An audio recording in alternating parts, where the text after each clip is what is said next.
It is Friday, July 20th, 2018.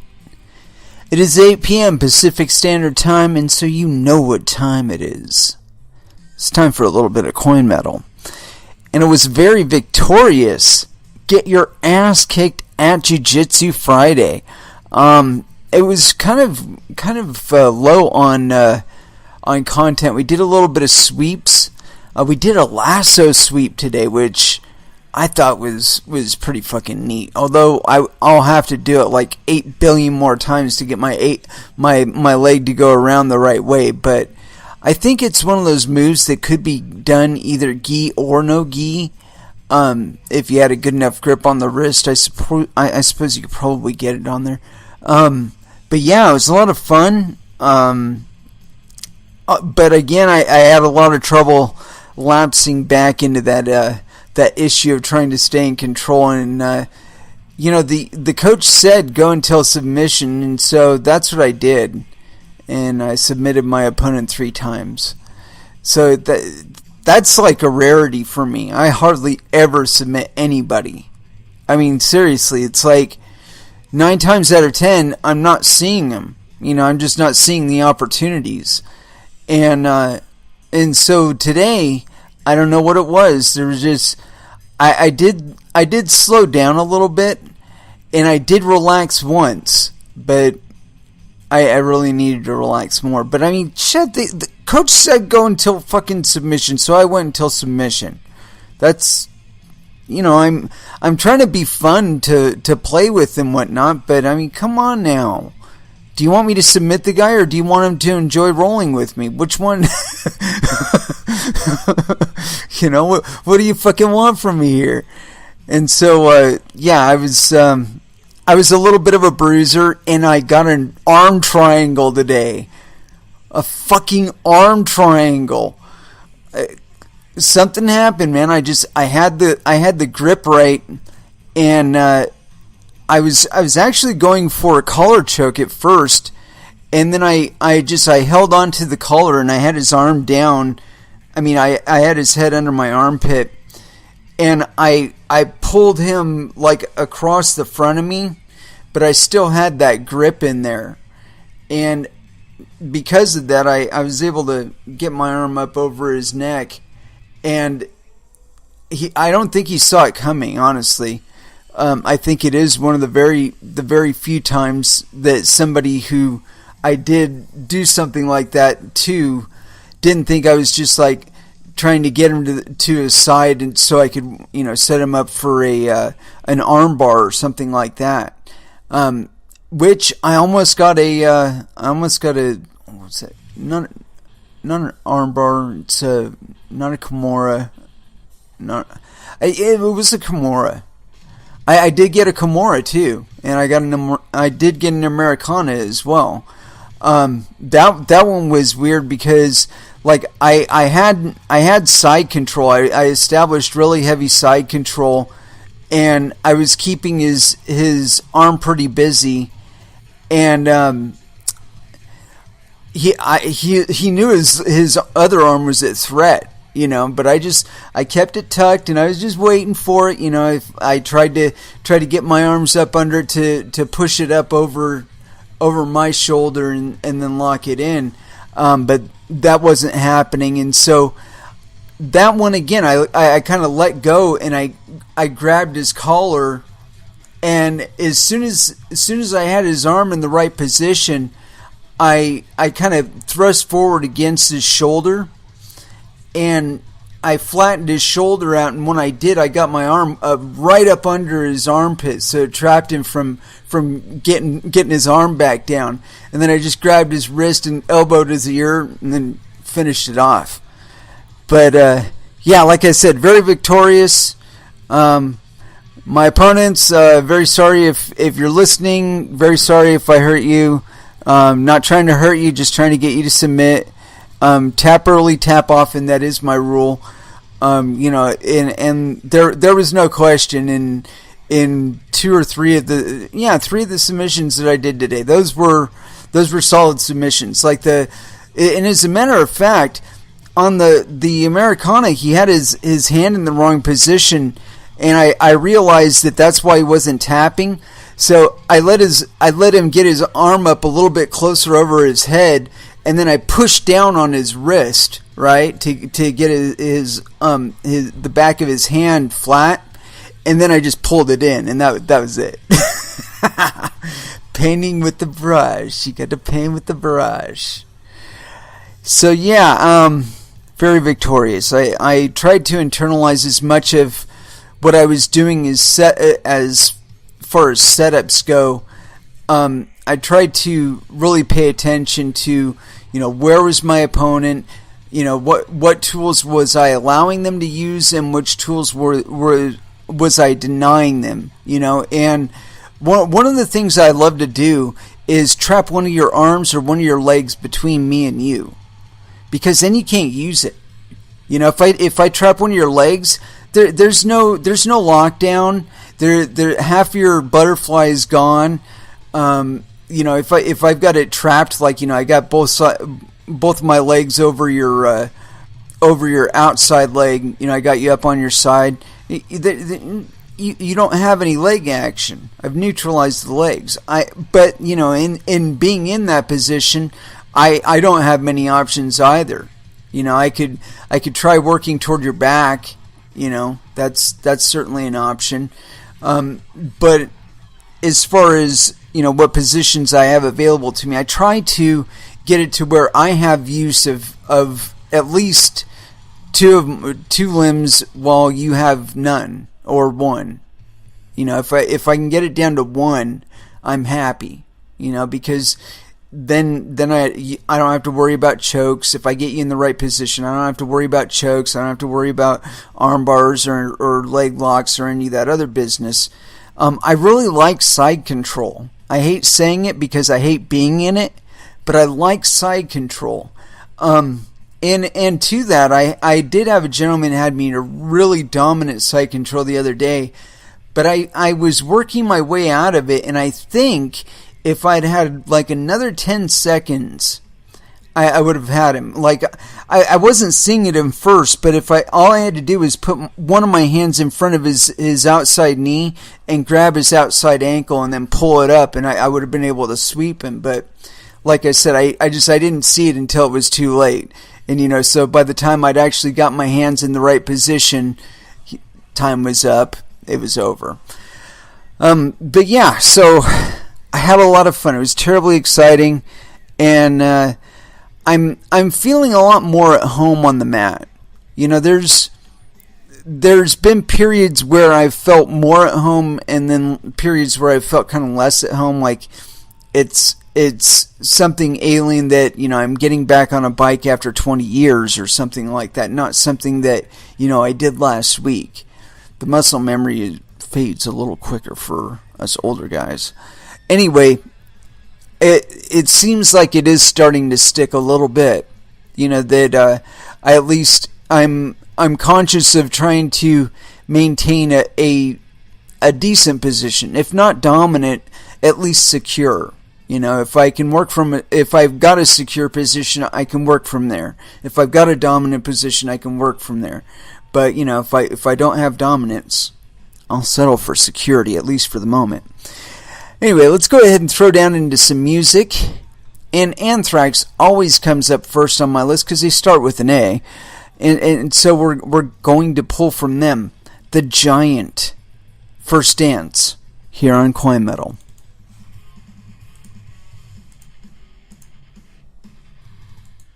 And that was Slipknot with Wait and Bleed. I don't know why, but for some stupid reason, that song and Wait and Bleed, Eyeless, the labels are mixed up. I think it was one of those things where, for whatever reason, that particular Slipknot album was not like categorized or whatever, and so the metadata for it hadn't already been established yet, and so I had to type in all the tags for it. Anywho, I'm at a complete loss as to where to take us today, because I caught wind of this this one paper, and it's like way too long for us to cover. I think possibly, I mean, it's 103 pages, but I'm looking at it, and only like half the pages are full. Then there's all kinds of like references and stuff. So, I mean, there's a good chance, and there's a lot of white space in it too. There's a good chance that we can actually make it through this thing. I mean, shit. Just the table of contents is 10 pages of this thing, so yeah, why not? I think we can do it. If I go ahead and take out all the... Jesus Christ. Summary is huge on this thing. Or not summary, table of contents. Anyway, let me get a sip of this, because this is going to be long, but I think it's going to fill our episode to some extent, and I'm hoping that I'll lavish it with plenty of commentary for you, because that's what I do on the show. I don't know if you figured that out yet or not.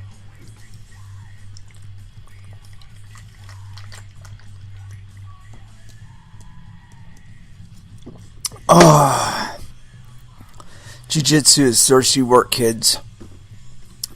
So here we go. I found this PDF.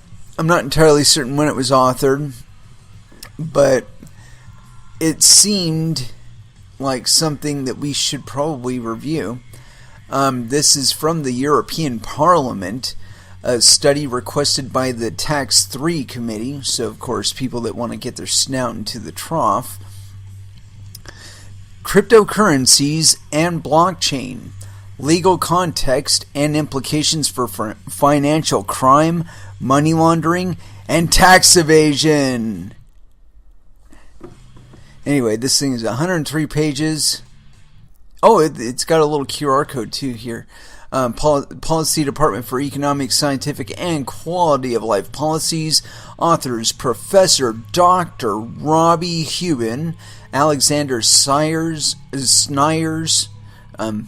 Directorate General for Internal Policies, PE 619.024, July 2018. So yeah, Sausage Fest. Cryptocurrencies and blockchain, legal context and implications for financial crime, money laundering, and tax evasion. Abstract. More and more regulators are worrying about criminals who are increasingly using cryptocurrencies for illegitimate activities like money laundering, terrorist financing, and tax evasion. The problem is significant, even though the full scale of misuse of virtual currencies is unknown. Its market value has been reported to exceed 7 billion euros worldwide. This paper, prepared by Policy Department elaborates on this phenomenon from a legal perspective, focusing on the use of cryptocurrencies for financial crime, money laundering, and tax evasion. It contains policy recommendations for future EU standards. So, to note, this is not law, this is a study, this is a bunch of recommendations, and we're probably going to tell them to fuck themselves a lot on this episode. Continuing on. This document was requested by the European Parliament's Special Committee on Financial Crimes, Tax Evasion, and Tax Avoidance. Authors Professor Robbie Hubin, University of Antwerp Research Group Business and Law, Belgium. Alexander Snyers, University of Antwerp Research Group Business and Law, Belgium. You know, the funny side note about the word Belgium, in the Hitchhiker's Guide for the Galaxy, or Hitchhiker's Guide to the Galaxy, an award was given to a movie for the most gratuitous use of the word Belgium. Apparently, there's that's a complete side thing. Anyway, continuing on. Administrator responsible, guy to blame, Dirk Verbecken. Editorial assistant, the person who may or may not have misspelled everything and got all kinds of grammatical errors that we are going to catch when we read this thing aloud. Janetta Kujkova. Linguistic versions, because originally this thing was in German. Russian. Original English. Oh wow, it was originally English. Interesting. About the author. Policy departments provide in-house and external expertise to support EP committees and other parliamentary bodies in shaping legislation and exercising democratic scrutiny over EU internal policies. To contact the Policy Department or to subscribe for updates, please write to Policy Department for Economic, Scientific, and Quality of Life Policies, European Parliament, B-1047 Brussels. Email poldup-economy-science at ep.europa.eu. Manuscript completed in June of 2018. European Union 2018. This document is available on the internet and we're not going to read the URL. Disclaimer and copyright. The opinions expressed in this document are the sole responsibility of the authors and do not necessarily represent the official position of the European Parliament. Reproduction and translation for non-commercial purposes are authorized provided the source is acknowledged and the European Parliament is given prior notice and sent a copy. I wonder if that's going to make us illegal in some way, shape, or form. We're going to do it anyway. And we're not going to read the table of contents because, again, it is 10 fucking pages. Apparently they addressed a lot of separate concerns here. Anyway, here we are on page 11, Executive Summary. More and more regulators are worrying about criminals who are increasingly using cryptocurrencies for illegitimate activities like money laundering, terrorist financing, and tax evasion.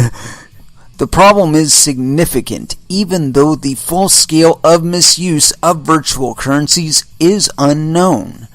Its market value has been reported to exceed 7 billion euros worldwide.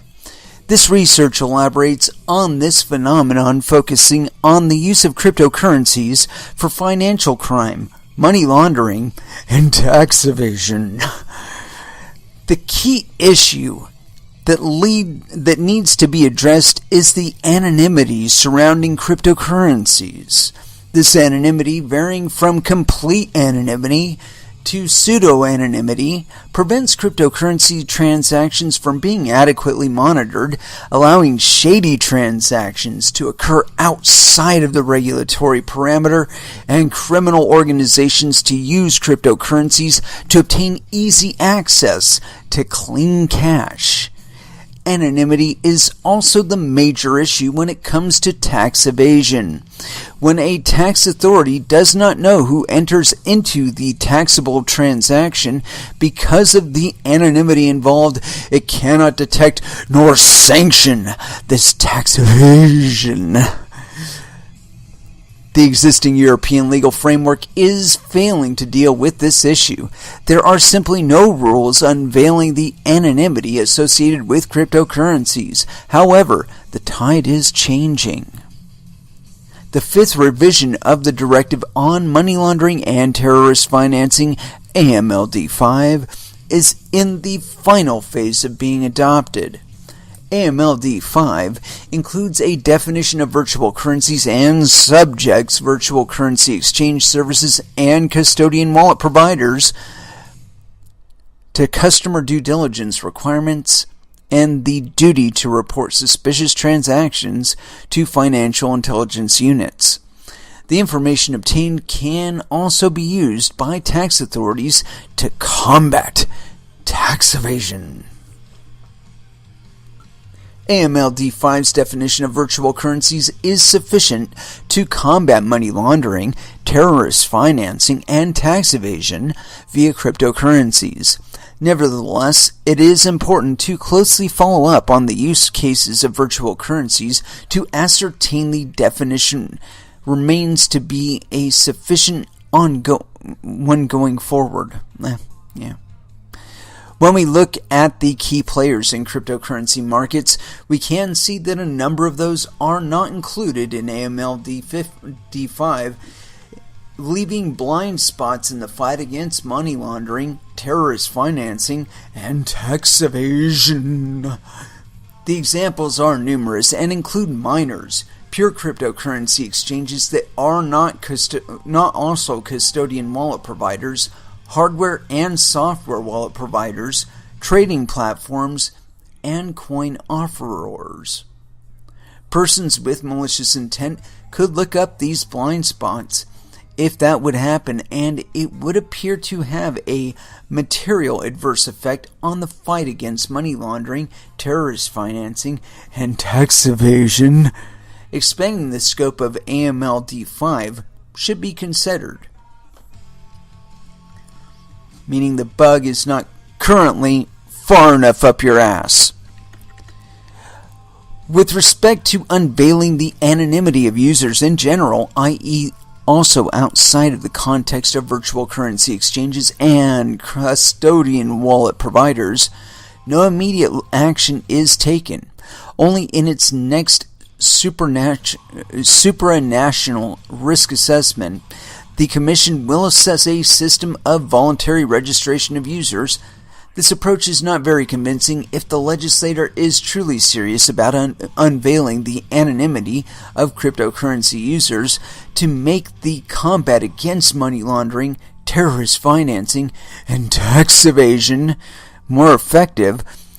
A mandatory registration and preset date as of which it applies would be a better approach, albeit, of course, more intrusive. For reasons of proportionality, mandatory registration could be made subject to a materiality threshold. In other words, we could maybe work some sort of loophole to where only super ultra mega rich people can avoid tax evasion safeguards and checks, whereas the rest of us can just go screw a pooch. Continuing on. For some aspects relating to some cryptocurrencies, a ban should be considered. To mind come the features that are designed to make cryptocurrency users untraceable. Why is such degree of anonymity truly necessary? To tell you to go fuck yourself, that's why! Would allowing this not veer too far towards criminals? In any event, imposing a ban should always be focused on specific aspects, facilitating the illicit use of cryptocurrency too much. The European level is appropriate to address money laundering, terrorist financing, and tax evasion via cryptocurrencies. Even more appropriate is the international level, as crypto activity is now limited by the European border. International collaboration is crucial to successfully impose and enforce rules on combating money laundering, terrorist financing, and tax evasion. From a regulatory perspective, the ongoing G20 attention paid to regulating cryptocurrencies is therefore welcome. As regards blockchain, it would be too blunt to associate blockchain with money laundering, terrorist financing, or tax evasion. It is just technology on which a large number of cryptocurrencies run, but which is not designed to launder money, facilitate terrorist financing, or evade taxes. Blockchain has numerous applications throughout the whole lawful economy. It would not be wise to discourage future innovations in this respect by submitting blockchain and fintechs exploring its use cases to burdensome requirements, simply because of one of the applications using blockchain technology, cryptocurrencies, is illicitly used by some. Therefore, blockchain should not be left untouched from a money laundering, terrorist financing, and tax evasion perspective. The fight against money laundering, terrorist financing, and tax evasion should focus on the illicit use cases of cryptocurrencies.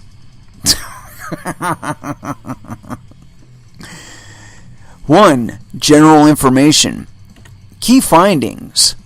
Bullet point 1, and I'm just going to say 1, 2, 3, 4 for the rest of the bullet points. Continuing. The key issue that needs to be addressed in the fight against money laundering, terrorist financing, and tax evasion via cryptocurrencies is the anonymity surrounding cryptocurrencies. Number 2, the existing European legal framework is failing to deal with the issue. Number 3, the tide is changing. The 5th revision of the Directive on Money Laundering and Terrorist Financing, AMLD5, includes a definition of virtual currencies and subjects virtual currency exchange services and custodian wallet providers to customer due diligence requirements and the duty to report suspicious transactions to financial intelligence units. Number 4. A number of key players in cryptocurrency markets are not included in the scope of AMLD5, leaving blind spots in the fight against money laundering, terrorist financing, and tax evasion. 5. With respect to unveiling the anonymity of users in general, no immediate action is taken. The Commission will assess only in its next supranational,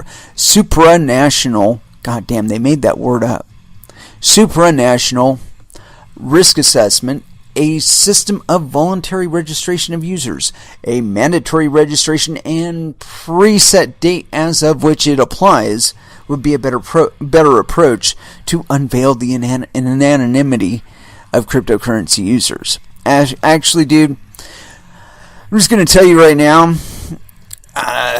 if I want to be fucking anonymous, you're not going to know jack shit. And that's just going to be the way it is. Continuing on, that's number 6. For some aspects relating to some cryptocurrencies, a ban should be considered. Number 7. The European level is appropriate to address money laundering, terrorist financing, and tax evasion via cryptocurrencies, but even more appropriate.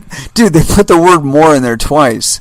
But even more appropriate is the international level, as cryptocurrency activity is not limited by the European border. Notice they talk about the European border. They're not talking about like Germany's border or like Italy's borders or Spain's borders or Portugal's borders. They're talking about the European border. I wonder what the fuck that means. There's like some specific legal context or something. Continuing on, and I think this is bullet point number 8. Blockchain is technology on which a large number of cryptocurrencies run, and you're incorrect, but which is not designed to launder money, facilitate terrorist financing, or evade taxes. Blockchain has numerous applications throughout the whole lawful economy. The fight against money laundering, terrorist financing, and tax evasion should focus on the illicit use cases of cryptocurrencies and not blockchain. Dude, I'm already detecting serious, fundamental misunderstandings on the part of the authors with regard to cryptocurrencies and the totality of the reality herein. Continuing on. 1.1 Background. With the growing popularity of the crypto market, the large number of unregulated cryptocurrencies, several hundreds, greater attention is now being paid by governments and other stakeholders around the world. Illustrative is that the total market capitalization of the 100 largest cryptocurrencies is reported to exceed the equivalent of euros 330 billion euros globally by early 2018. The total market capitalization of all cryptocurrencies together in that period peaked at an even higher $728 billion US dollars, dropping just 3 weeks later to approximately 360 billion. Regulators are looking at whether and how to regulate cryptocurrencies. And no, they're not. Up until now, there is no univocal view on how to do that. In any event, there are compelling reasons why cryptocurrencies should be under more scrutiny by regulators and supervisors. The threat of price volatility, speculative trading, back attacks, money laundering, and terrorist financing all call for stricter regulation. No, they don't. No, they don't. Dude, price volatility is going mostly upward. We're happy about that. We don't need a regulator to make us more happy there. The research deep dives into the latter issue.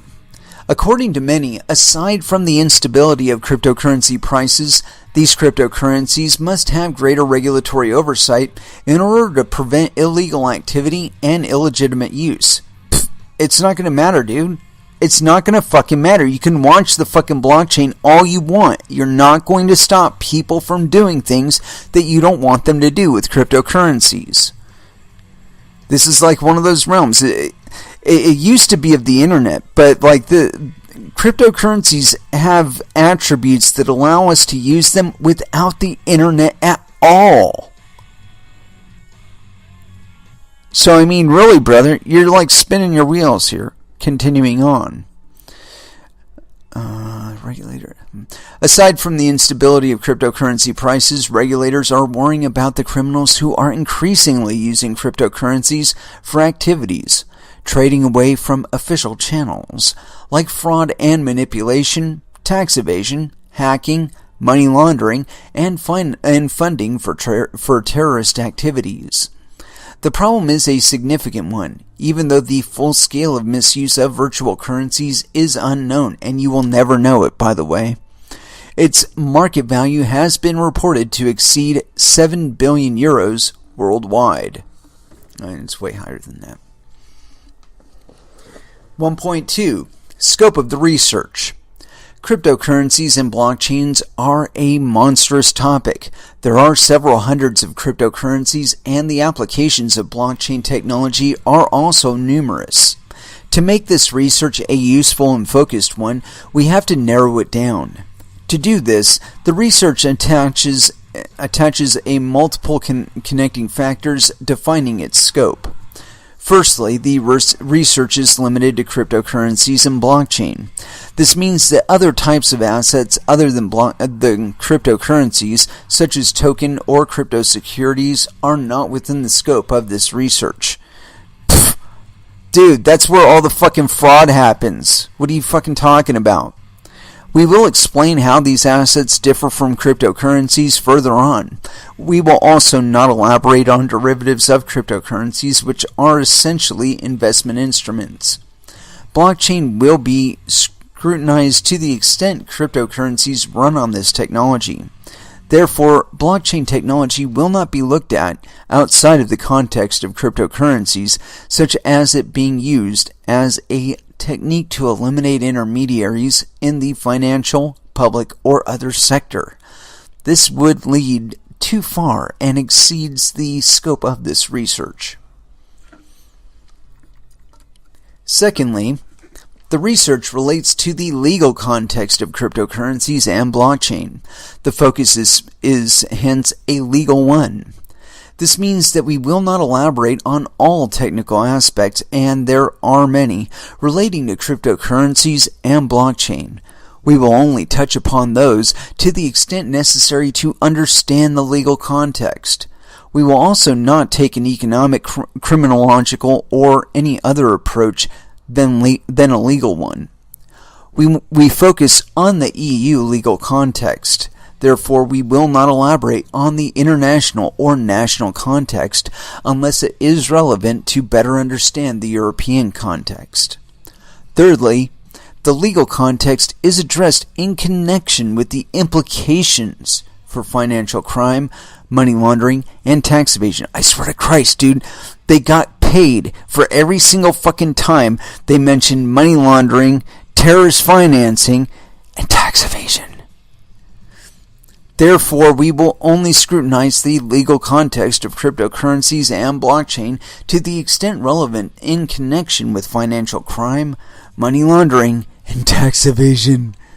We will do this by assessing what exactly cryptocurrencies and blockchain are, which challenges they bring from the perspectives of combating financial crime, money laundering, and tax evasion, to which extent they are caught by legislation at European level, and what could be done to improve the legal framework.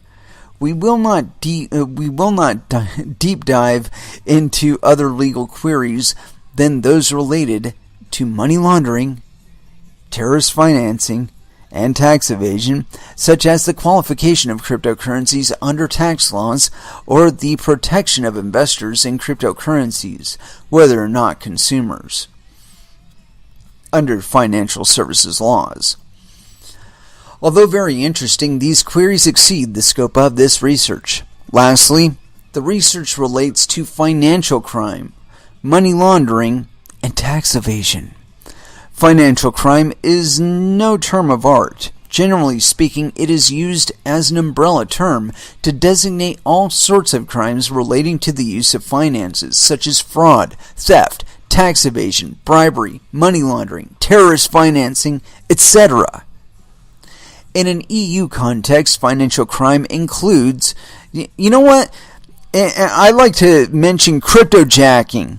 Should be a fucking crime if you're going to consider some fucking crimes. Unknowingly stealing somebody's fucking system resources for the utilization in somebody else's project, whether it be a blockchain or their fucking security service or whatever the fuck, should be made illegal or at least considered a crime. Continuing on. And I know I just broke everybody who writes apps. I just broke your fucking balls. But you know what, dude?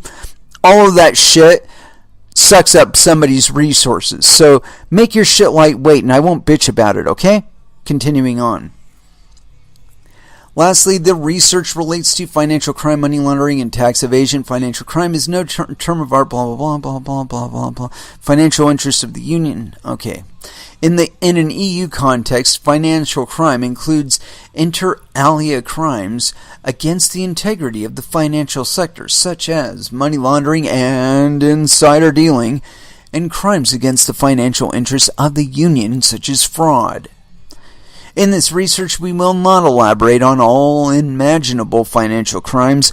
On the contrary, we will focus on money laundering, terrorist financing, and tax evasion as subtypes of financial crime. This focus can be justified for a number of reasons, I'm sure. Yeah, we're not getting your money. Firstly, money laundering, terrorist financing, and tax evasion are at the forefront of the EU's efforts on combating financial crime. Furthermore, the EU is clearly taking the approach to address cryptocurrency issues via anti-money laundering and counter-terrorism financing legislation. This research acknowledges that approach and takes the same one. Secondly, leaving theft aside, money laundering, terrorist financing, and tax evasion are probably the three types of financial crimes that are likely to be most associated with cryptocurrencies and blockchain, i.e. when persons commit a crime relating to cryptocurrencies and blockchain, the likelihood of that crime being money laundering, terrorist financing, and or tax evasion is high. No. Wrong. The motivation is theft, because it's money. Not terrorist financing, not tax evasion, theft. Not fraud, theft. Continuing on. Cryptocurrencies are thought to be very suitable for money laundering, terrorist financing, and tax evasion purposes because of their anonymity, cross-border nature, and quick transferability. Thirdly, some crimes simply cannot be committed at this stage via cryptocurrencies. Oh gosh, I wonder why. Maybe because they're public. Financial crimes such as market abuse and insider dealing are, for instance, of no relevance for cryptocurrencies. Market abuse rules relate to financial instruments traded on a regulated market. A multilateral trading facility, MTF, or an organized trading facility, OTF, for the application to cryptocurrencies, this poses two problems. Cryptocurrencies are not financial instruments, and they are not traded on a regulated market, MTF or OTF. That's not true. You got all kinds of examples of fucking cryptocurrency exchanges, well, all kinds of AML, KYC, fucking KY jelly. Anyway, continuing. The research starts with a definition of cryptocurrencies and blockchain. After that, a taxonomy of cryptocurrencies will be given on the basis of an analysis of the 10 cryptocurrencies with the highest market capitalization. The taxonomy will serve as a benchmark throughout this research and will allow to verify the adequacy of the existing and upcoming legal framework. The study has been completed on 20th June 2018. Overview of policy recommendations for future EU standards. This study sets out a number of policy recommendations for future EU standards. The main ones are outlined below. Policy recommendations for future EU standards. Number 1. To unveil the anonymity of cryptocurrency users, the EU should consider a system of mandatory registration of users and a preset date as of which it applies rather than a system of voluntary registration of users. Not going to happen. Number 2. The EU should also think about expanding the list of, quote, obliged entities under the AMLD5 with those players that are identified in the study as the weak spots or have great potential of being weak spots, including miners, pure cryptocurrency exchanges that are not also custodian wallet providers, software and hardware wallet providers, trading platforms, and coin offers. Dude, you might as well add paper mills, because I can make all kinds of fucking cold wallets with paper. Furthermore, this is number 3, the EU should think about imposing a specific ban on such aspects surrounding cryptocurrencies that are aimed at making it impossible to verify their users, ergo mixing, and criminally sanctioning those aspects. Yeah, good luck with that. Number 4. In addition, the EU could consider extending the scope of the funds transfer regulation to make sure all relevant information accompanying cryptocurrency transactions is there, allowing an adequate money laundering and terrorist financing check. The entities that would have to fulfill the requirements could be intermediaries through which the transactions run. Yeah, i.e. Lightning Network hubs. I've been fucking telling you people that for years now. You know, the closer you guys get to that fucking Lightning Network bullshit going live, the more they talk about regulating it. So, every time I've mentioned regulation and you talk FUD, fuck you. Now, whether or not it's actually going to work, no, it's not actually going to work. Because they'll just, people that are going to use cryptocurrencies will simply use cryptocurrencies you do not fucking know about yet. They'll do all their shit off chain. You won't have any knowledge of it. You'll examine it. It'll look all legit. And that'll be that. And everything will be going on. Continuing on. And I think this is number 5. In the long term, the EU should consider developing a tailored and more comprehensive framework for cryptocurrencies and setting EU standards for cryptocurrencies in line with suggestions and recommendations made by the EBA, including license requirements for cryptocurrency service providers, i.e. LN payment channel nodes. Part of such framework could be to create or impose a middleman, where the use of blockchain or other distributed ledger technology has cut out such middlemen, as this will allow the regulator to attach regulation to an identifiable person, thus contributing to enhanced compliance and effective enforcement. 6. With a view of achieving unified regulation of cryptocurrencies at G20 level, it is recommended that the EU leads further initiatives by example. Let's see here. That's 1, 2, 3, 4, 7. The EU should lead blockchain Dude, what? Somebody did not translate this worth of shit. The EU should leave blockchain be from a money laundering, terrorist financing, and tax evasion perspective and focus on the illicit use cases of cryptocurrencies.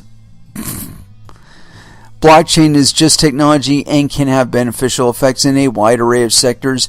Its development as such should not be discouraged. Yeah, whatever. 2. Cryptocurrencies and blockchain. What is a blockchain, or what is blockchain? Defining blockchain, a technology of many faces, with many faces. Blockchain is a particular type or subset of so-called distributed ledger technology.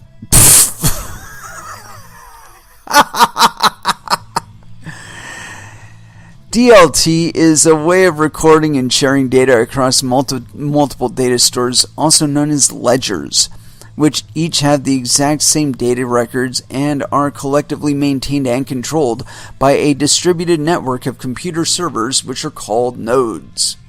Dude, these guys are completely wrong. Blockchain is a mechanism that employs an encryption method known as cryptography and uses a set of specific mathematical algorithms to create and verify a continuously growing data structure to which data can only be added and from which existing data cannot be removed. That takes the form of a chain of transaction blocks, which functions as a distributed ledger. And they got this all wrong. Yeah. In practice, blockchain is a technology with many faces. It can exhibit different features and covers a wide array of systems that range from being fully open and permissionless to permissioned. Yeah, whatever. 1. On an open, permissionless blockchain, a person can join or leave the network at will without having to be pre-approved by any central entity. All that is needed is to join the network and add transaction to the ledger is a computer on which the relevant software has been installed. There is no central owner of the network and software, and identical copies of the ledger are distributed to all of the nodes of the network. The vast majority of cryptocurrencies currently in circulation is based on permissionless blockchains: Bitcoin, Bitcoin Cash, Litecoin, etc. Number 2, on a permissioned blockchain, transaction validators, i.e. nodes, have to be pre-selected by a network administrator who sets the rules for the ledger. Dude, this isn't a fucking blockchain. I don't give a fuck what you call it. It's not a blockchain. It's a distributed fucking database or some shit like that. This allows, amongst others, to easily verify the identity of the network participants. However, at the same time, it also requires network participants to put trust in a central coordinating entity to select reliable network nodes. In general, permissioned blockchains can be further divided into 2 subcategories. On the one hand, there are open or public permissioned blockchains, which can be accessed and viewed by anyone, but where only authorized network participants can generate transactions and or update the state of the ledger. On the other hand, there are closed or enterprise permissioned blockchains, where access is restricted and where only the network administrator can generate transactions and update the state of the ledger. What is important to note is that just like on an open permissionless blockchain, transactions on an open permission blockchain can be validated and executed without the intermediation of a trusted third party.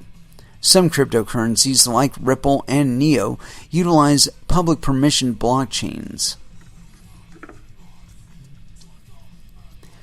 How a blockchain works. The basics. The blockchain is a distributed database. No, your blockchain is a fucking distributed database. My understanding of a blockchain includes miners, and that's not a distributed database. In simple terms, the blockchain can be thought of as a distributed database. Additions to this database are initiated by one of the members, i.e. network nodes, who creates a new block of data which can contain all sorts of information. This new block is then broadcasted to every party in the network in an encrypted form, utilizing cryptography, so that the transaction details are not made public. Those in the network, i.e. the other network nodes, collectively determine the block's validity in accordance with a predefined algorithmic validation method, commonly referred to as a consensus mechanism. Once validated, the new block is added to the blockchain, which essentially results in an update of the transaction ledger that is distributed across the network. In principle, this mechanism can be used for any kind of value transaction and can be applied to any asset that can be represented in a digital form. We illustrate this in Figure 1 below. Transaction blocks are signed with a digital signature using a private key. Unless it's a SegWit transaction, then they get the digital signatures. Every user on a blockchain network has a set of two keys. A private key, which is used to create a digital signature for a transaction, and a public key, which is known to everyone on the network. A public key has two uses. Number one, it serves as an address on the blockchain network, and number two, it is used to verify a digital signature, validate the identity of the sender. On the Bitcoin blockchain, this translates into the following example. Suppose Anna wants to send 100 Bitcoins to Jeff. Then, first of all, she will have to digitally sign this transaction using her private key, which is known only to her. She will have to address the transaction to Jeff's public key, which is Jeff's address on the Bitcoin network. Next, the transaction, which will be collated into a transaction block, will have to be verified by the nodes within the Bitcoin network. And a miner has to hash them into the blocks. Here, Anna's public key will be used to verify her signature. If Anna's signature is valid, the network will process the transaction, add the block to the chain, and transfer 100 Bitcoins from Anna to Jeff. The user's public and private keys are kept in a digital wallet or e-wallet. Such wallets can be stored or saved online. Online storage is also referred to as hot storage and or offline. Offline storage is commonly referred to as cold storage. C. Bye-bye middleman. One of the key advantages of blockchain technology is that it allows to simplify the execution of a wide array of transactions that would normally require the intermediation of a third party, ergo a custodian, a bank, a security settlement system, broker-dealers, a trade repository. In essence, blockchain is all about decentralizing trust and enabling decentralized authentication of transactions. Simply put, it cuts out the middleman. In many cases, this will likely lead to efficiency gains. However, it is important to underscore that it also may expose interacting parties to certain risks that were previously managed by these intermediaries. For instance, the Bank for International Settlements recently warned in a report of 2017 titled Distributed Ledger Technology in Payment, Clearing, and Settlement that the adoption of blockchain technology could introduce new liquidity risks, i.e., you couldn't fractionally reserve. You can't fucking lie! More in general, it seems that when an intermediary functions as a buffer against important risks, such as systemic risk, he cannot simply be replaced by blockchain technology. Yeah, actually he can. Because he's usually the liar who's lying.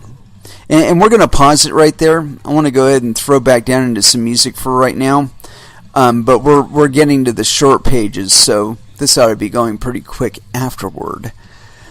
But yeah, as far as what to throw down, yeah, guys are kind of out there with their ideation. Let's go ahead and throw down a little bit of Static X Machine here on CoinMetal.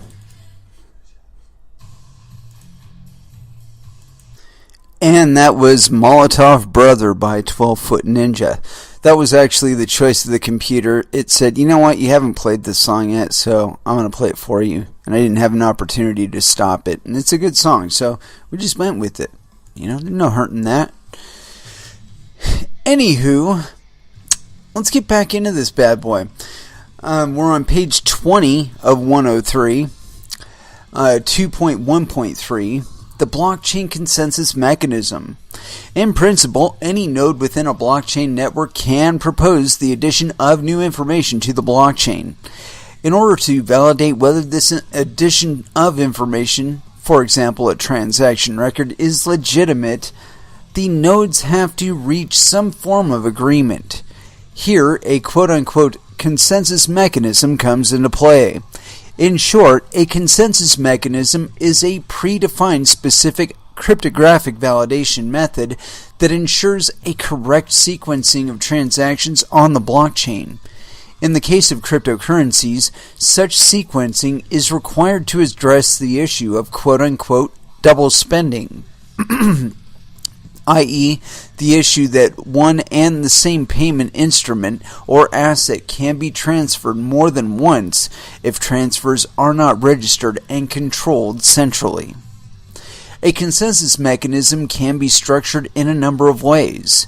Hereinafter, the two best ways known, and in the context of cryptocurrency, also most commonly used, examples of consensus mechanisms will be briefly discussed.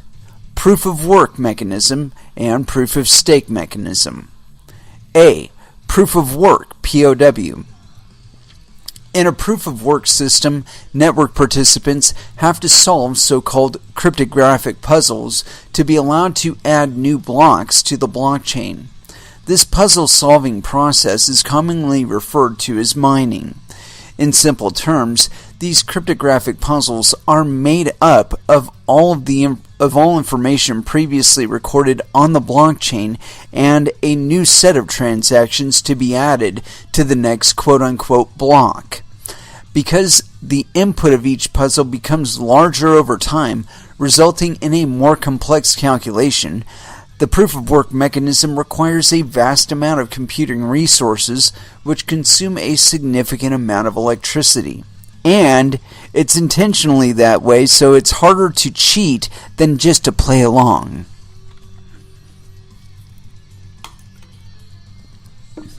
If a network participant, i.e. a node, solves a cryptographic puzzle, it proves that he has completed the work and is rewarded with digital forms of value, or in the case of a cryptocurrency, with a newly mined coin. This reward serves as an incentive to uphold the network, and not just one coin. Currently it's 12.5 coins per block reward. The cryptocurrency Bitcoin is based on a proof-of-work consensus mechanism, currently. Other examples include Litecoin, Bitcoin Cash, Monero, etc. B. Proof of stake. In a proof-of-stake system, A transaction validator, i.e. a network node, must prove ownership of a certain asset, or in the case of cryptocurrencies, a certain amount of coins, in order to participate in the validation of transactions. This act of validating transactions is called forging instead of mining. For example, in the case of cryptocurrencies, a transaction validator will have to prove his quote-unquote stake, i.e. his share of all coins in existence, to be allowed to validate a transaction. Depending on how many coins he holds, he will have a higher chance of being the one to validate the next block, i.e. this all has to do with the fact that he has greater seniority within the network, earning him a more trusted position. The transaction validator is paid a transaction fee for his validation services by transacting parties. Cryptocurrencies such as NEO and ADA, Cardano, utilize a proof-of-stake consensus mechanism. Other mechanisms. The proof-of-work and proof-of-stake mechanisms are far from the only consensus mechanisms currently in existence. The other examples include proof-of-service, proof-of-elapsed time, and proof-of-capacity. A further analysis of these mechanisms falls outside the scope of this study. 2.1.4 Blockchain technology can have many applications. While blockchain technology is often associated with digital or virtual currency schemes, payments, and financial services, its scope is much wider. Blockchains can theoretically be applied in a large variety of sectors, ergo trade and commerce, healthcare, governance. In addition, it has numerous potential applications. It could have an impact on the pledging of collateral, on the registration of shares, bonds, or other assets, on the transfer of property titles, on the operation of land registers, etc. The analysis of these applications falls outside of the scope of this study. As pointed out above, this study will only touch upon the subject of blockchain technology where this is meaningful for the research on cryptocurrencies and can be deemed relevant from the perspective of combating money laundering, terrorist financing, and/or tax evasion. I would like to add that the really key factor with regard to cryptocurrencies and what makes them valuable for documenting all of this shit, and all of these monkeys with their permissioned ledgers are going to find this out one way or another, is that with the rest of the world doing the work, that's what validates the legitimacy of the information that's associated with transactions that you do on the quote-unquote blockchain. You know, you could do a quote-unquote micropayment on a low-fee transaction cryptocurrency and be using that as a publicly verifiable record for anything. Okay, as long as you have it there, it's verifiable to everybody that has access to the blockchain explorer, and it's the product of all of the miners. You know, and that's the point that I think a lot of people miss about mining, is that so what? It's a lot of it's happening in China. A lot of it's happening in China right now. Now, why is it that a lot of it is happening in China right now? China has three advantages over like the vast majority of the rest of the world, except for maybe Russia and the European Union through the backdoor access. But they're going to have to normalize their action with China a little more, or maybe they're more on it than I'm aware of. I don't know. I won't attest to it. Anyway, the point being is that China has some really big advantages with regard to cryptocurrencies and mining. Is number one, instant access to hardware.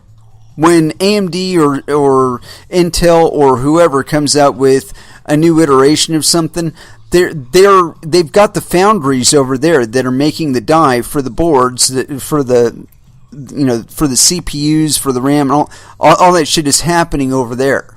Okay, they're making the die for that shit there. They're packaging the RAM and the CPUs there.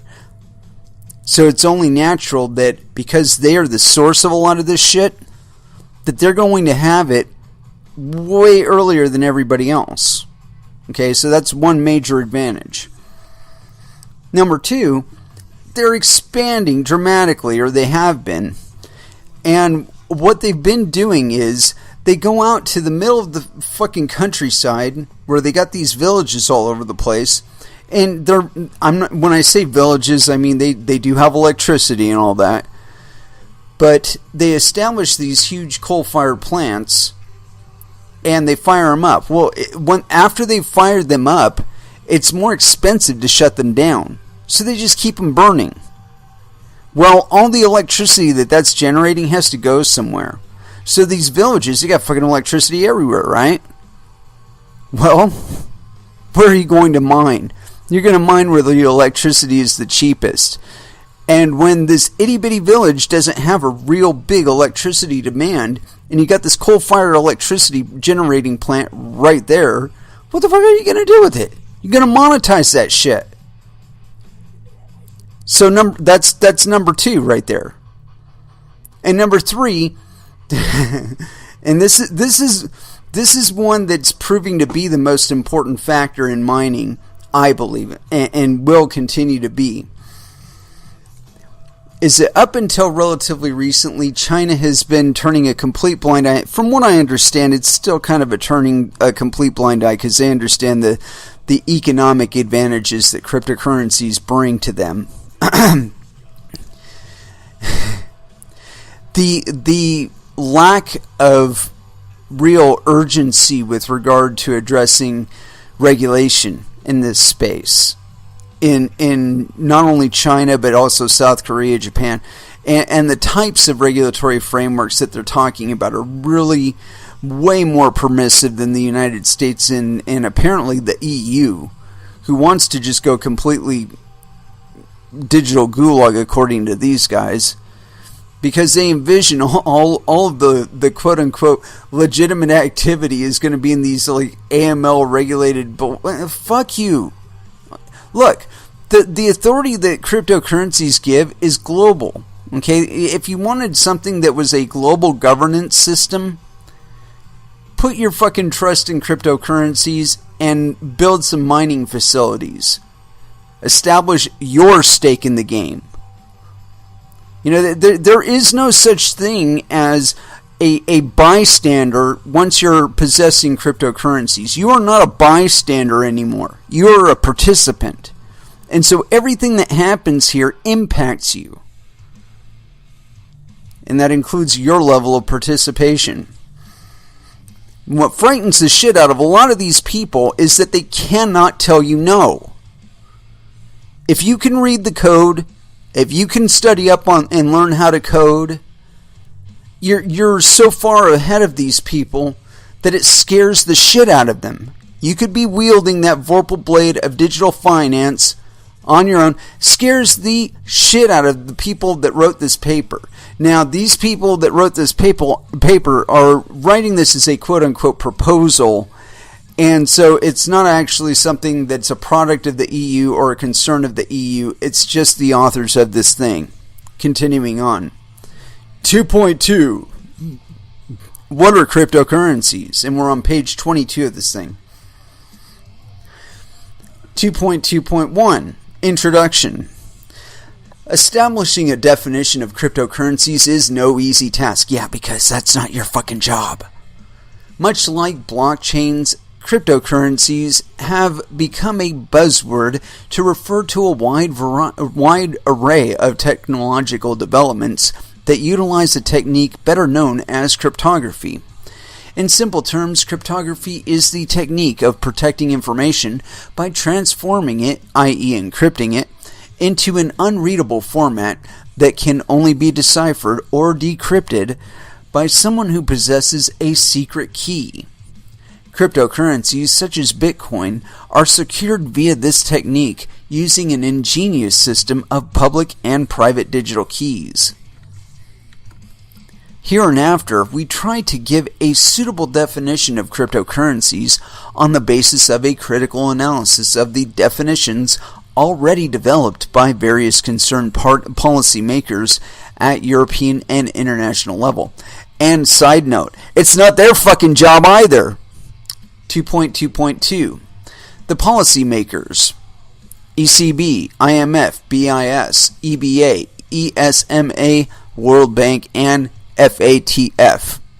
Yeah, all of these people have been like how should I say this? Had the playing field leveled with a 14-year-old who can read code. Since the emergence of Bitcoin in 2009, the subject of cryptocurrencies have been scrutinized by various policymakers, whom have each touched upon the subject in a different way. ECB. The European Central Bank has classified cryptocurrencies as a subset of virtual currencies. In a report on virtual currency schemes of 2012, it defines such currencies as a form of unregulated digital money, usually issued and controlled by its developers, and used and accepted among the members of a specific virtual community. That's a very good definition. Except if you really think about it, the virtual community is pretty much everybody. Because everybody is a participant, whether or not they know it or are actively acting on that knowledge. Continuing on. It further clarified that 3 types of virtual currencies can be distinguished depending on the interaction with traditional currencies in the real economy. Number 1. Virtual currencies that can only be used in a closed system, usually in online games. Ergo, World of Warcraft Gold. Number 2. Virtual currencies that are unilaterally linked to the real economy. A conversion rate exists to purchase the currency with traditional money, and the purchased currency can subsequently be used to buy virtual goods and services, and exceptionally also to buy real goods and services. Ergo, Facebook credits. 3. Virtual currencies that are bilaterally linked to the real economy. There are conversion rates both for purchasing virtual currency as for selling such currency. The purchased currency can be used to buy both virtual as well as real goods and services. Actually, it's all interchangeable if you understand that the customer is the only thing that really matters, and the market itself is the only thing that really matters. If there's a market and there's a customer, all of these things impact one another. And let me check something here really quick.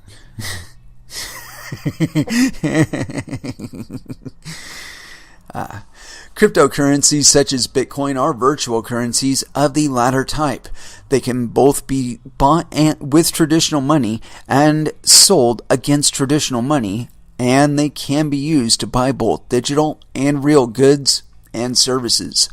In a more recent report of 2015 titled Virtual Currency Schemes, a further analysis, the ECB put forward a, quote, second and largely updated definition of virtual currencies. It defined virtual currencies as digital representations of value, not issued by a central bank, credit institution, or e-money institution, which in some circumstances can be used as an alternative to money. It also clarified that cryptocurrencies such as Bitcoin constitute a decentralized, bidirectional, i.e. bilateral, virtual currency. No. Bitcoin with on-chain transactions is not bidirectional. You can send the money back, but there's no way for them to just take the money back or cancel the transaction when it is on the blockchain. Continuing on. B. The IMF. Like the ECB, the International Monetary Fund has categorized cryptocurrencies as a subset of virtual currencies, which it defines as digital representations of value issued by private developers and denominated in their own unit of account. According to the IMF, the concept of virtual currencies covers a wider array of currencies ranging from simple IOUs, informal certificates of debt or IOUs by issuers such as internet or mobile coupons and airline miles. Virtual currencies backed by assets such as gold and cryptocurrencies such as Bitcoin. Virtual currencies backed by gold. No. You can't do it. You can lie too easily to the digital world about what's going on in the real world, and that makes them not work that way. Anyway, continuing on. C, BIS. The Committee on Payments and Market Infrastructures, CPMI, a body of the Bank for International Settlements, BIS, has qualified cryptocurrencies as digital currencies or digital currency schemes. These schemes are said to exhibit the following key features. Number 1, they are assets, the value of which is determined by supply and demand, similar in concept to commodities such as gold, yet with zero intrinsic value. That's not true.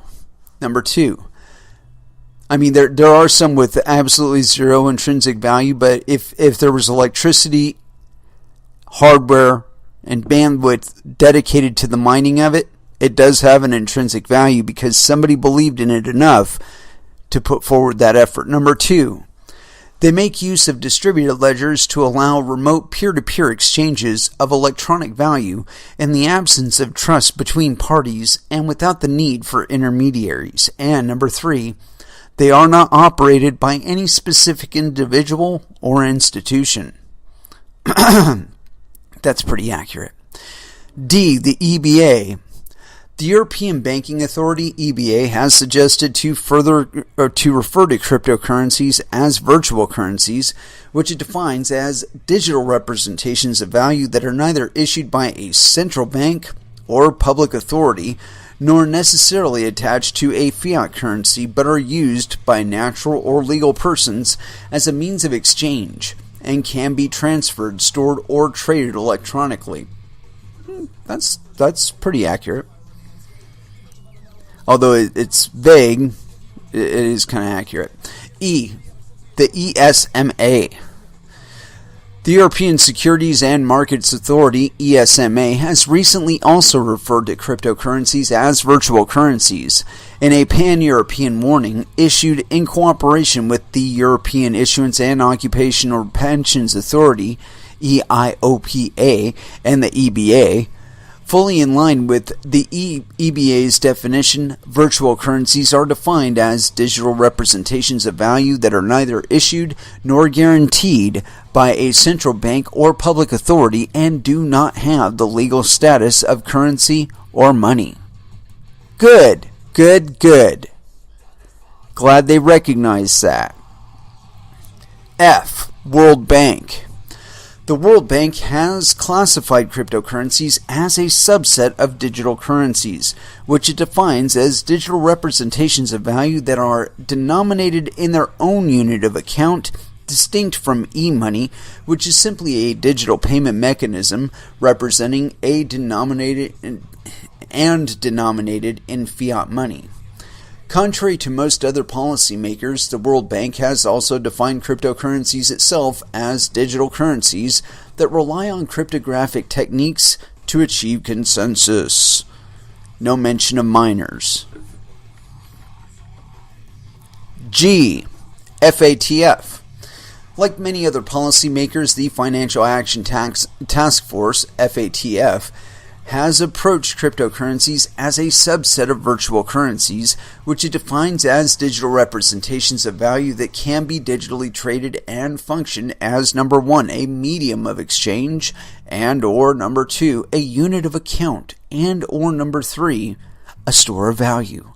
but do not have legal tender status, i.e., when tendered to a creditor, are a valid and legal offer of payment in any jurisdiction. It further suggests that virtual currencies can be divided into two basic types. Number one, convertible virtual currencies that have an equivalent value in real currency and can be exchanged back and forth for real currency. These virtual currencies can be a centralized or a decentralized nature. No, they can't. I.e., they can either have a central administrating authority that controls the system or no central oversight at all. And, number two, non-convertible virtual currencies that are specific to a particular virtual domain or world, ergo a massively multiplier online role-playing game like World of Warcraft. We can tell who is lobbying it for this thing. And other rules governing its use cannot be exchanged for fiat currency. Cryptocurrencies like Bitcoin are virtual currencies of the first type that can, according to the FATF, be defined as math-based, decentralized, convertible virtual currencies that are protected by cryptography. H. Summary. The main conclusion that can be drawn from the different perspectives set out above is that there is no generally accepted definition of the term cryptocurrencies available in the regulatory space, and there won't ever be. Amongst those cited above, only the World Bank and FATF have put forward a clear-cut definition. It is clear, however, that most policymakers approach cryptocurrencies as a subset or a form of virtual or digital currencies. If we try to summarize all of the above definitions, a good summary could be that a cryptocurrency is, quote, a digital representation of value that is, one, intended to constitute a peer-to-peer alternative to government-issued legal tender. Number two, is used as a general-purpose medium of exchange, independent of any central bank. Number three, is secured by a mechanism known as cryptography. And number four, can be converted into legal tender and vice versa. Suitably vague, but maybe too much so. I think they could probably fill that out a little bit with the willingness of minors and their participation, and maybe the differences between those and a compelled participation thing from like a centralized cryptocurrency. Continuing on. 2.2.3 Cryptocurrencies, token, and cryptosecurities. What the fuck is a cryptosecurity? The term cryptocurrencies is in practice often erroneously used in a very broad sense. As will be shown below, it could be distinguished from both tokens and cryptosecurities. Cryptocurrencies, tokens. Firstly, cryptocurrencies should be distinguished from cryptographic tokens, which offer a functionality other than and beyond that of a general-purpose medium of exchange. Tokens are issued in the framework of an initial token offering, or ITO, to raise funds for a given project or enterprise. They constitute a novel class of crypto assets, i.e. digital assets recorded on a distributed ledger secured by cryptography, which embodies some sort of claim against an entity or against its cash flows, assets, residual value, future goods, or services that arises from the use of blockchain technology. Some tokens resemble traditional instruments such as shares or bonds that are commonly referred to as security tokens or investment tokens. Other tokens grant their holders future access to specific products or services that are commonly referred to as, quote, utility tokens. They can be used to acquire certain products or services, yet do not constitute a general-purpose medium of exchange, simply because they can generally only be used on the token platform itself. B. cryptocurrencies-crypto securities. Secondly, cryptocurrencies should also be distinguished from a concept that has recently been referred to as crypto securities. In short, it has been argued that blockchain technology could be used to register, issue, and transfer regular shares and other corporate securities so that the capitalization table of a company is always accurate and up to date.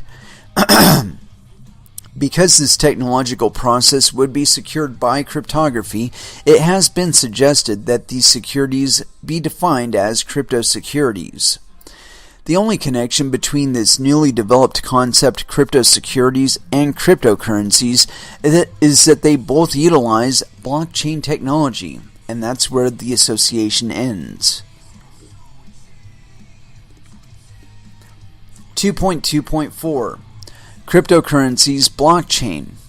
Cryptocurrencies and blockchain have become hot topics in the last couple of years. Whilst the two are often referred to in the same sentence, they are clearly linked to each other. One should never mistake one for the other. A blockchain is a type of distributed ledger technology that forms the backbone of the crypto market. Dude, you're like completely off in the woods on that.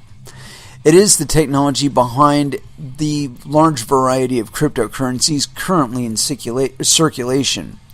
Its scope and field of application, however, are not limited thereto. As set out above, blockchains can be applied in various sectors and can have a wide variety of applications. It is important to draw a clear line between these applications and cryptocurrencies, which are but one specific application of blockchain technology. Against this background, regulators need not fear of stifling innovation when tackling the subject of cryptocurrencies. Let's see here.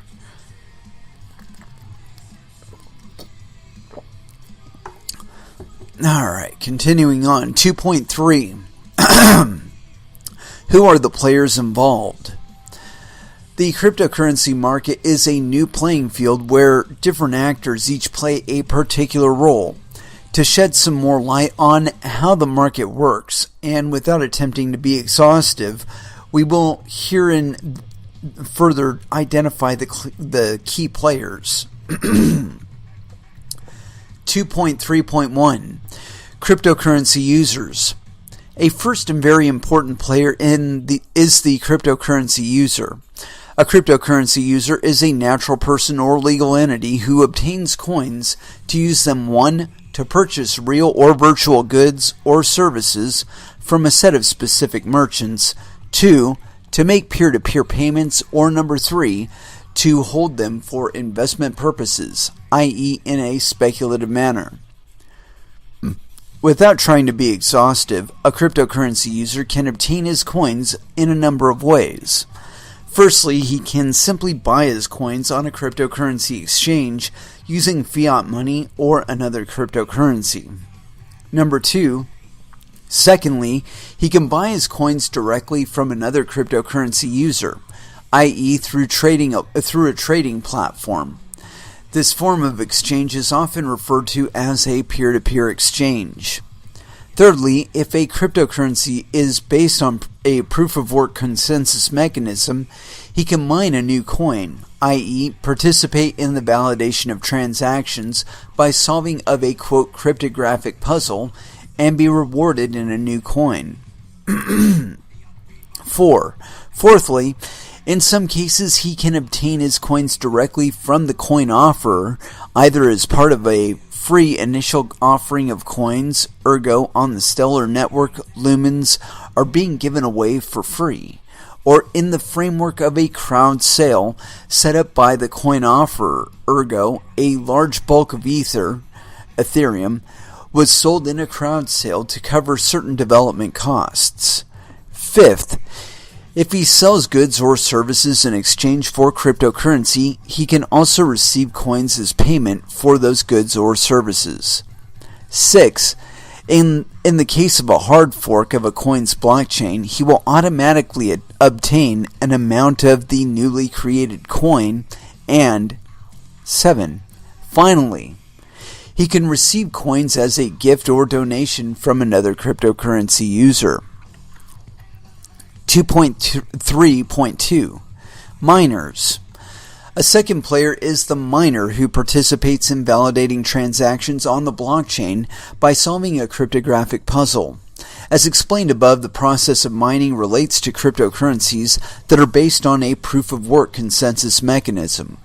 A miner supports the network by harnessing computing power to validate transactions and is rewarded with newly mined coins, i.e., through an automatic decentralized new issuance.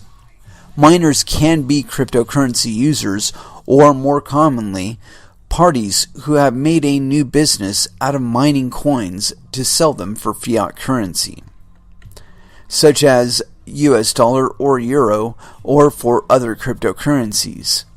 Some miners group in so-called pools of miners to bundle computing power. At present, the risks associated with so-called mining businesses appear to be underestimated. We will further elaborate on this below. 2.3.3 Cryptocurrency exchanges. A third group of key players are so-called cryptocurrency exchanges. Cryptocurrency exchanges are persons or entities who offer exchange services to cryptocurrency users, usually against payment of a certain fee, i.e., a commission.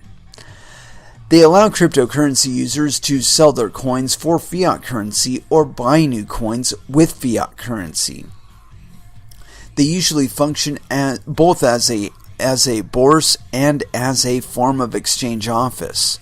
Examples of well-known cryptocurrency exchanges are Bitfinex, HitBTC, Kraken, and Coinbase GDAX. It is important to note that some exchanges are pure cryptocurrency exchanges, which means that they only accept payments in other cryptocurrencies, usually Bitcoin, for example Binance, whilst others accept payments in fiat currencies such as US dollar or euro, for example Coinbase. Furthermore, many cryptocurrency exchanges only allow their users to buy a particular selection of coins. Actually, all exchanges operate that way. It should be also noted that many cryptocurrency exchanges, i.e. both regular and pure cryptocurrency exchanges, operate as custodian wallet providers. For example, Bitfinex. In general, cryptocurrency exchanges offer their users a wide array of payment options, such as wire transfers, PayPal transfers, credit cards, and other coins. Some cryptocurrency exchanges also provide statistics on the cryptocurrency market, like trading volumes and volatility of the coins traded, and offer conversion services to merchants who will accept payments in cryptocurrencies. 2.3.4 Trading platforms. In addition to cryptocurrency exchanges, so-called trading platforms also play an important role in exchange of cryptocurrencies, and most notably allow cryptocurrency users to buy coins with cash. Trading platforms are marketplaces that bring together different cryptocurrency users that are either looking to buy or sell coins, providing them with a platform on which they can directly trade with each other, i.e. an eBay for cryptocurrencies. Dude, why not say a NASDAQ for cryptocurrencies? Because that's pretty much what it is.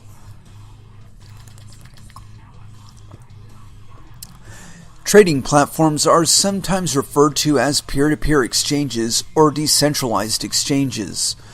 They differ from cryptocurrency exchanges in a number of ways. First and foremost, they do not buy or sell coins themselves.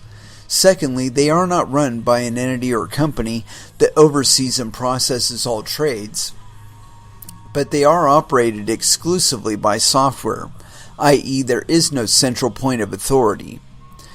Trading platforms simply connect a buyer with a seller, allowing them to conduct a deal online or even locally in person, i.e. face-to-face trade, often executed in cash. A well-known example of a trading platform for Bitcoins is Local Bitcoins. 2.3.5 Wallet providers. Another group of key players are the so-called wallet providers. Wallet providers are those entities that provide cryptocurrency users digital wallets or e-wallets, which are used for holding, storing, or transferring coins. Simply put, a wallet holds a cryptocurrency user's cryptographic keys. See above. A wallet provider typically translates a cryptocurrency user's transaction history into an easily readable format, which looks much like a regular bank account. In reality, there are several types of wallet providers.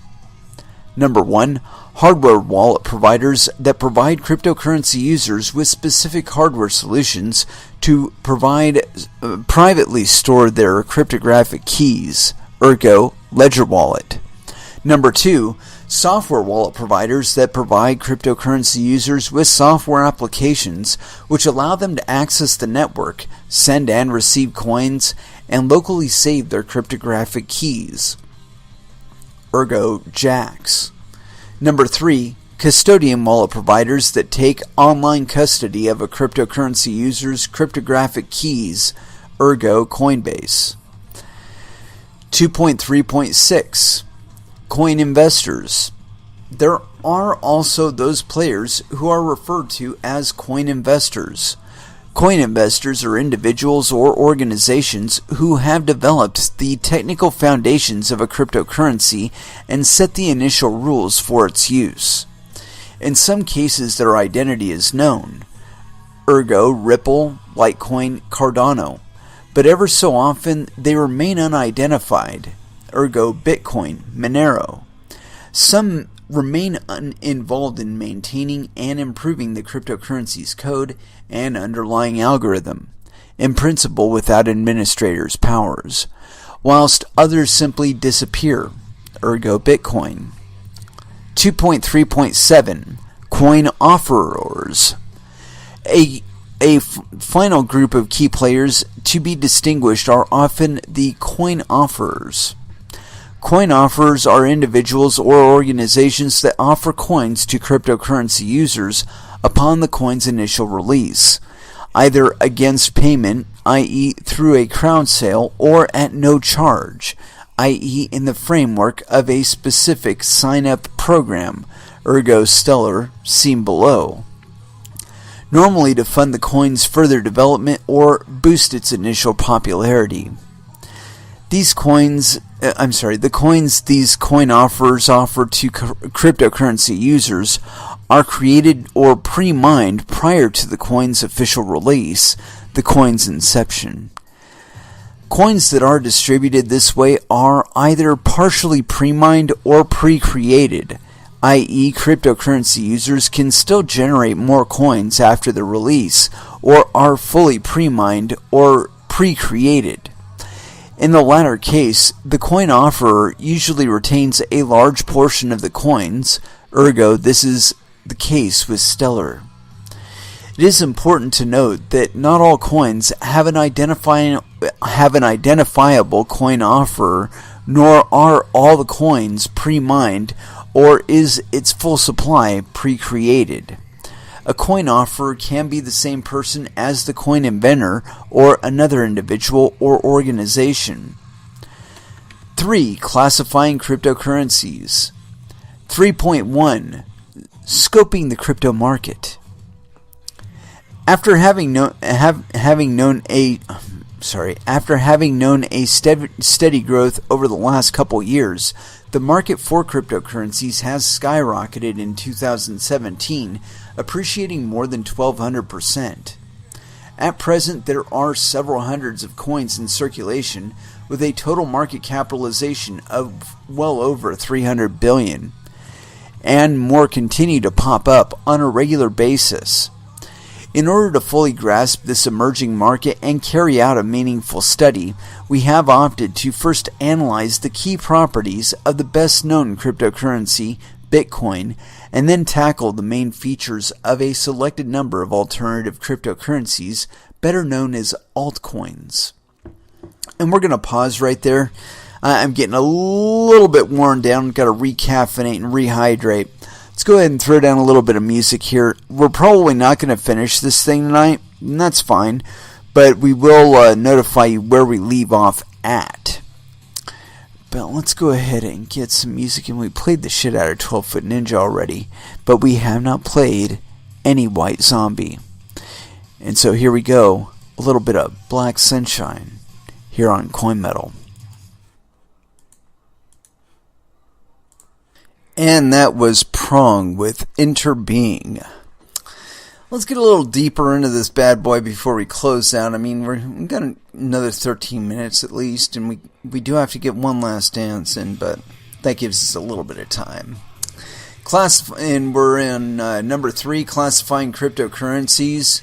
3.1, scoping the crypto market, and we got all the way to altcoins. Altcoins are all coins that are an alternative to Bitcoin. In short, there are 2 types of altcoins.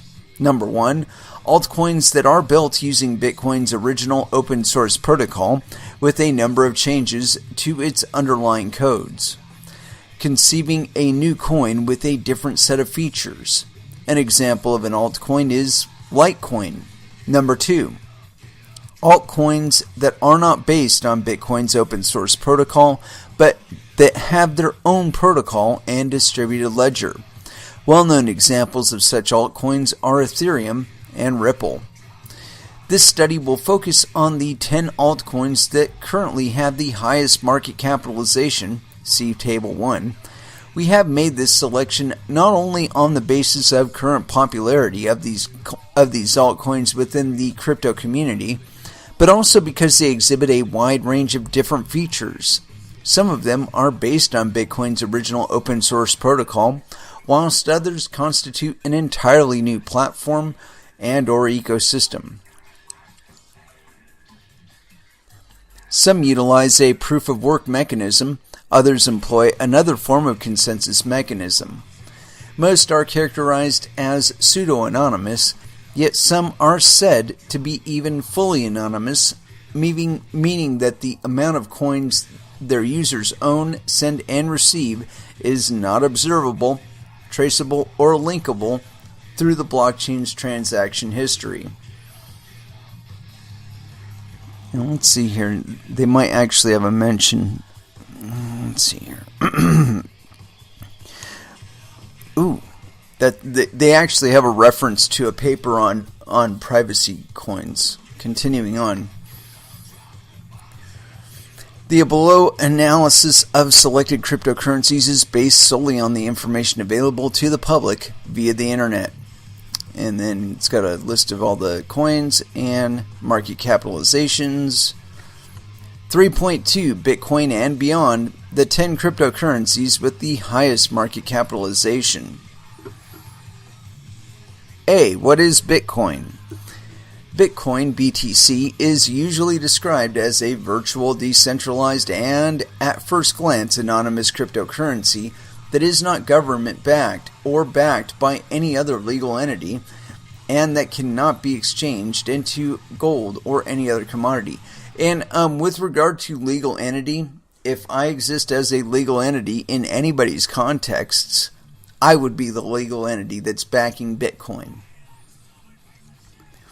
At the heart of the creation of Bitcoin stands the text, Bitcoin, a peer-to-peer electronic cash system of Satoshi Nakamoto, published on the internet in 2008. It was on the basis of this text and the ideas conveyed in it that the development of Bitcoin accelerated. Contributory to the mystic nature of Bitcoin is that until now, it remains unclear whether Satoshi Nakamoto is a real person, a pseudonym, or perhaps even a group of hackers. The virtual character of Bitcoin implies that Bitcoins normally do not take a physical form. Therefore, a good representation of a Bitcoin probably is that a computer file saved on a personal computer or via an online service in a digital wallet. The mere virtual character of Bitcoin should, however, be qualified. Reputedly, it is possible to print out the combination of characters that constitute the Bitcoin and subsequently transfer such print as a bearer instrument. However, this is supposed to be a marginal phenomenon and hence will not be further elaborated on here. Bitcoin is based on a proof-of-work consensus mechanism. The issue of Bitcoins takes place via a process called mining, see also above. To reiterate such process, the entire elements of which are publicly available via open source software entails that persons voluntarily make their own computers available to the Bitcoin network to solve complex mathematical problems. Computers that are able to solve such problems and as a consequence are able to create so-called transaction blocks are rewarded with Bitcoins.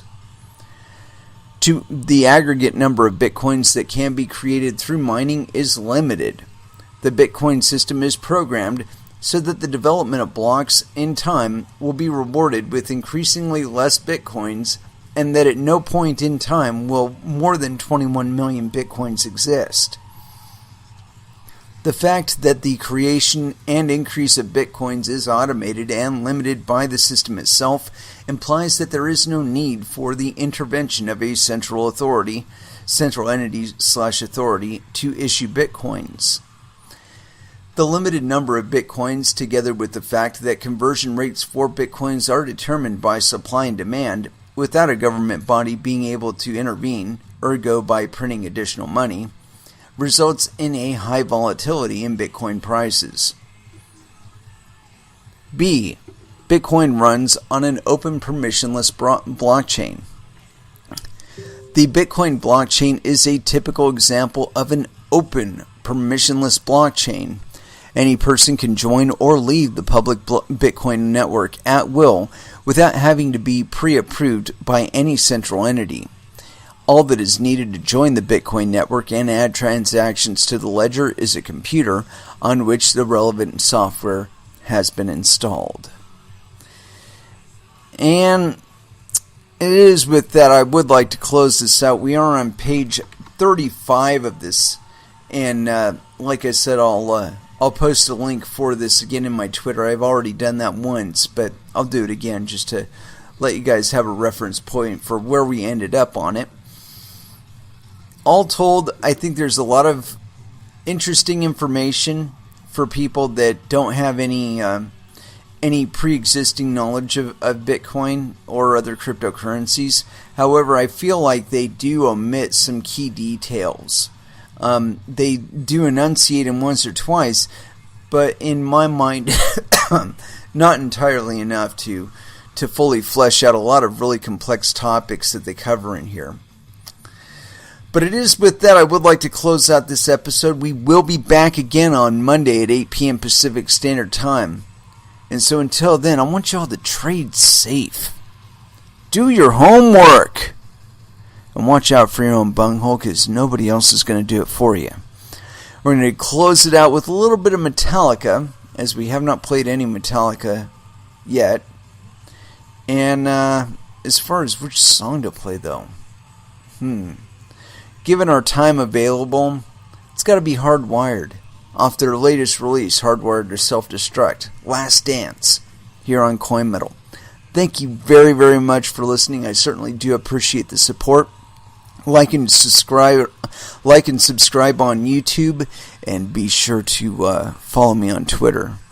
See you all on Monday. Have an excellent weekend.